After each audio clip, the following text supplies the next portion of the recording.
So for more on the history and the significance of the Notre Dame Cathedral, we're joined by Candida Moss. She's the Edward Cadbury Professor of Theology at Britain's University of Birmingham. Thank you so much for joining us.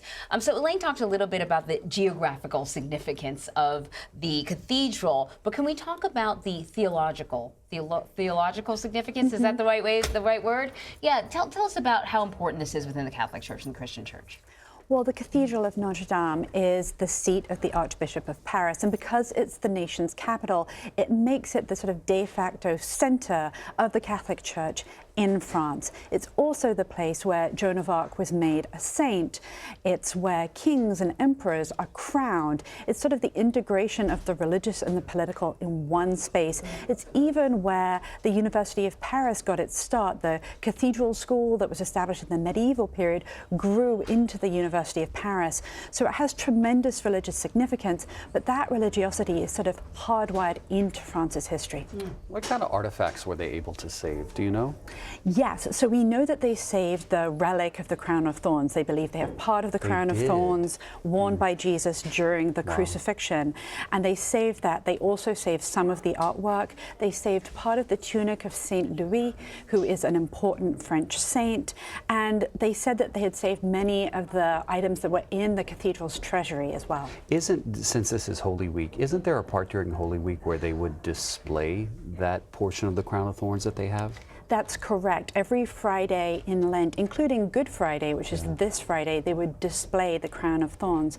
And having saved it, I'm sure they will display it somewhere for pilgrims and religious people to come see. So we know that over the decades, the cathedral had sort of fallen into disrepair, and there had been periodic bursts of, renovations and repairs, and that's what was currently happening now. Do we know what was being worked on and what the intention was in terms of what the building was going to look like afterwards?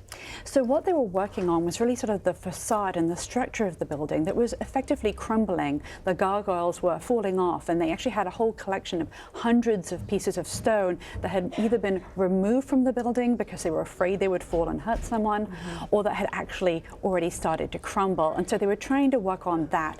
It was a fairly bare bones renovation because they were struggling to raise the funding to perform this. It was supposed to cost about $185 million, and the French government had only pledged about $50 million of that.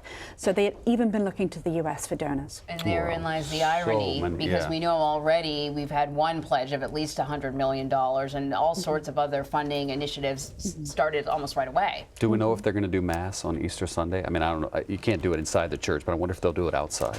We don't know yet. There is a large space at the back of the cathedral that they could possibly do some kind of outdoor service at, but I'm sure there will be people visiting the site all week to sort of pay respects. I mean, can a building like this ever be rebuilt, though?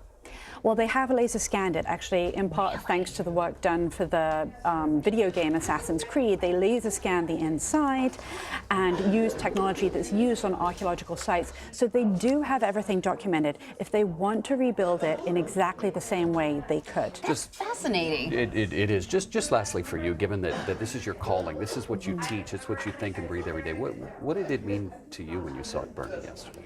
For me personally, it was just devastating. I remember going to the cathedral when I was 9 years old, and our trip had been cut short. And it was a school trip, and the school teacher said, well, we can cut the Eiffel Tower, but we can't cut the Cathedral of Notre Dame. Professor, thank you. Thank you. Thank you so much.